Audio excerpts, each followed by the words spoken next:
आज हम लोग खासतौर पे हिंदी व्याकरण को अध्ययन करेंगे। सबसे पहले सेंटेंस को देख लेंगे। आज का जो मुख्य सेंटेंस है कि अहिंसा परमो धर्मः, जिसका अर्थ होता है कि हम सबके लिए अहिंसा ही सबसे बड़ा धर्म है।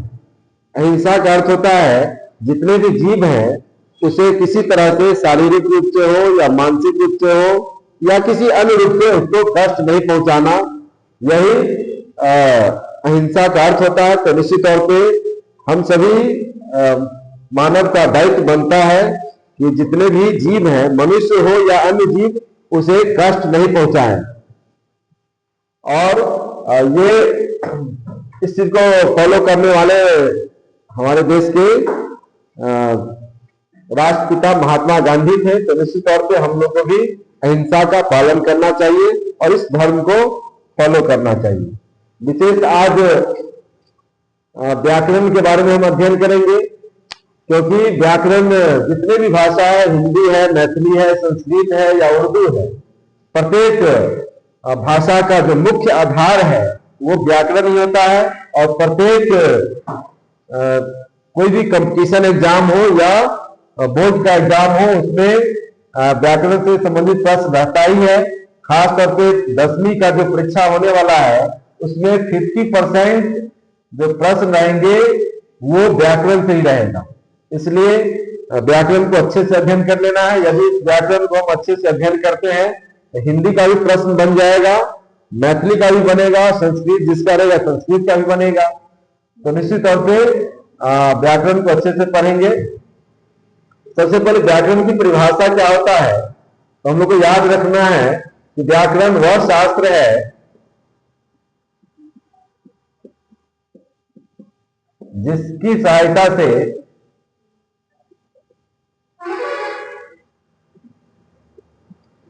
हमें शुद्ध लिखना एवं बोलना आता है। यानी जिसकी सहायता से हम शुद्ध लिख एवं बोल सकते हैं वो व्याकरण है। यदि व्याकरण का नॉलेज नहीं रहेगा तो हम न शुद्ध लिख सकते हैं और नहीं शुद्ध बोल सकते। इसलिए किसी भी भाषा को अच्छे से लिखने के लिए या अच्छे से बोलने के लिए व्याकरण की जरूरत होती है। अब यहाँ पूछा हिंदी व्याकरण किसे कहते हैं, तो केवल यहाँ पे इस तरीके से इसको परिभाषित करेंगे, वह शास्त्र जिसकी सहायता से हमें सुश्रुत हिंदी सुश्रुत, यहाँ पे हिंदी लिख देंगे, जिसकी सहायता से हमें सुश्रुत हिंदी लिखने एवं बोलने आता है उसे हिंदी व्याकरण कहते हैं। पूछा जाएगा कि संस्कृत व्याकरण किसे कहते हैं, तो यहाँ हम लिखेंगे वह शास्त्र है जिसकी सहायता से हमें संस्कृत सुश्रुत लिखना एवं बोलना आता है। या मैथिली व्याकरण किसे कहते हैं, तो जिसकी सहायता से हमें सुश्रुत लिखना है बोलना मैथिली आएगा, उसे हम लोग मैथिली व्याकरण कहेंगे। इससे आगे आएंगे संस्कृत व्याकरण का जनक, क्योंकि यह प्रश्न संस्कृत में भी, हिंदी में भी और अन्य कॉम्पिटिटिव एग्जाम में पूछा जाता है, इसलिए इसको भी याद रखेंगे कि संस्कृत व्याकरण का जनक किसे कहा जाता है। तो संस्कृत के सबसे बड़े विद्वान पाणिनि थे, उन्हें ही संस्कृत का या संस्कृत व्याकरण का जनक कहा जाता है। इसके आगे व्याकरण के भेद। अब देखिए व्याकरण के भेद कितने होते हैं, तो इसको हम अच्छे से याद रखेंगे। व्याकरण के 5 भेद होते हैं। अब ये भेद कौन कौन से हैं, तो पहला होता है वर्ण विचार। दूसरा क्या है, तो शब्द विचार। तीसरा है वाक्य विचार। चौथा है चिन्ह विचार और 5वां है छंद विचार। इस तरीके से हम लोग याद रखेंगे कि व्याकरण के 5 भेद हैं, वर्ण विचार, शब्द विचार, वाक्य विचार, चिन्ह विचार और छंद विचार।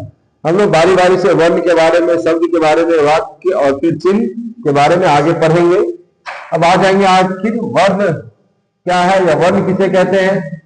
तो हम लोग को याद रखना है भाषा की सबसे छोटी क्या है, भाषा की सबसे छोटी इकाई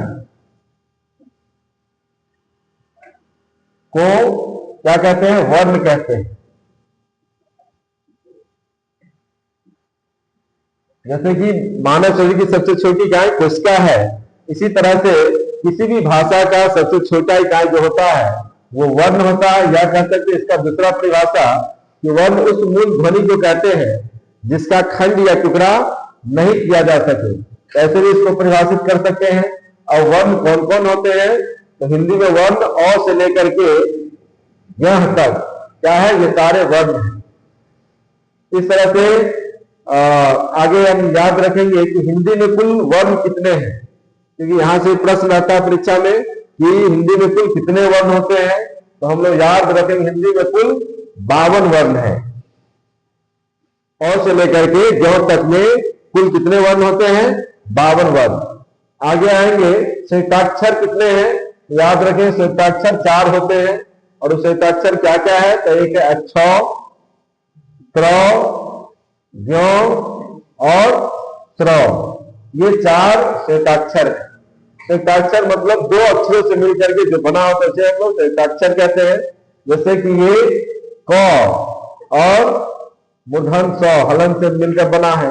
तो में कौन कौन से, तो क से और र से मिलकर के बना हुआ है। इसी तरह ज्ञ में ज और य से मिलकर बना हुआ है। इस तरीके से ये स्र है, तालाब स हलंत और र हलंत।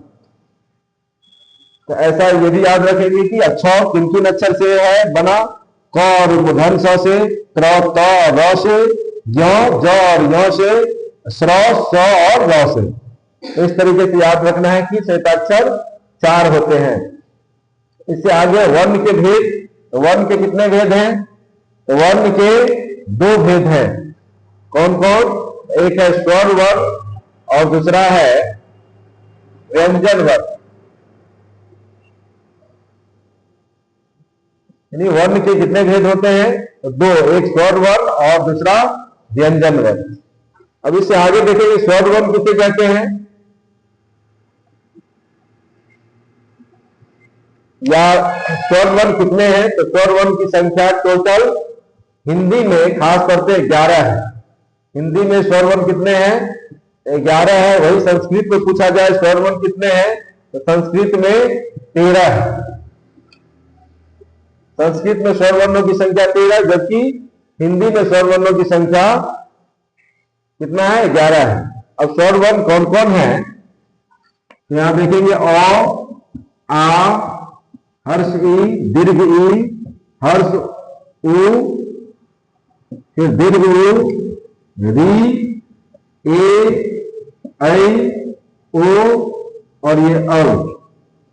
ये कुल मिलाकर के कितने हैं, 11 है। तो 11 स्वर वर्ण है जो ये हिंदी में है। वही संस्कृत में पूछा जाता तो यहाँ पे री, एक ये री है और ये दीर्घ री हो जाता है। संस्कृत में कुल 13 है, तो इसमें 2 बढ़ जाएगा, एक दीर्घ री हो जाएगा, दूसरा निरी हो जाता है। तो कुल मिलाकर संस्कृत में 13 स्वर वर्ण हो जाते हैं, जबकि हिंदी में 11 होते हैं। इससे आगे देखना है कि अंतःस्थ वर्ण, अंतःस्थ वर्ण कितने हैं, तो ये याद रखना, अंतःस्थ वर्ण 4 है। अब कौन कौन से हैं, तो एक है य, दूसरा र, तीसरा ल और चौथा व। ये 4 अंतःस्थ वर्ण है। ये ऑब्जेक्टिव टाइप क्वेश्चन आता है कि निम्न में से कौन अंतःस्थ वर्ण है या कौन अंतःस्थ वर्ण नहीं है। तो हम लोग को याद रखना य, र, ल और व, ये 4 अंतःस्थ वर्ण है। इसके अलावा उष्म वर्ण कितने हैं, तो उष्म वर्ण भी 4 हैं। कौन कौन से उष्म वर्ण है, ये तलादि स, मूर्धन स, दंत स और ये ह, ये 4 उष्म वर्ण है। इसके अलावा अघोष वर्ण और यहाँ घोष वर्ण है। अघोष वर्ण किसे कहते हैं, तो पहला और दूसरा जो अक्षर होता है वो अघोष वर्ण कहलाता है। जैसे कि क और ख, ये अघोष वर्ण है। इसी तरह से च और छ, ये अघोष वर्ण होगा। ट और ठ अघोष वर्ण है। ट और ठ अघोष वर्ण है। इसी तरह से प और फ, यानी ये पहला और दूसरा जो अक्षर होता है वर्ण का, वो क्या कहलाता है? अघोष वर्ण। जबकि इसके अलावा क, ख के बाद ग, घ और अंग, ये तीनों जो है ये घोष वर्ण है। इसी तरह से चौथा के बाद आता है ज, झ और य, ये भी घोष वर्ण है। चौथा जगह में ड, ढ और ये न क्या है? ये घोष वर्ण है। इसी तरह से ग में द, ध और न, ब, भ और म, ये घोष वर्ण है।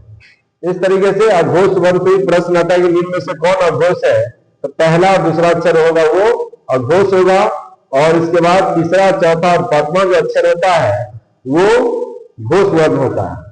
इस तरीके से वर्ण से रिलेटेड इतना प्रश्न रहेगा, तो निश्चित तौर पर इसको अच्छे से अध्ययन कर लेना है, जो आगे आने वाला जो परीक्षा हो उसमें सारा प्रश्न बन जाए। विशेष जितने भी इस क्रैश कोर्स का वीडियो है, एक एक करके अच्छे से देखना है, जिससे कि आने वाला जो परीक्षा हो उसमें सारा का सारा प्रश्न बन जाए, और 100 में से 100 नहीं तो कम से कम 90 प्लस अंक जरूर मिले। धन्यवाद।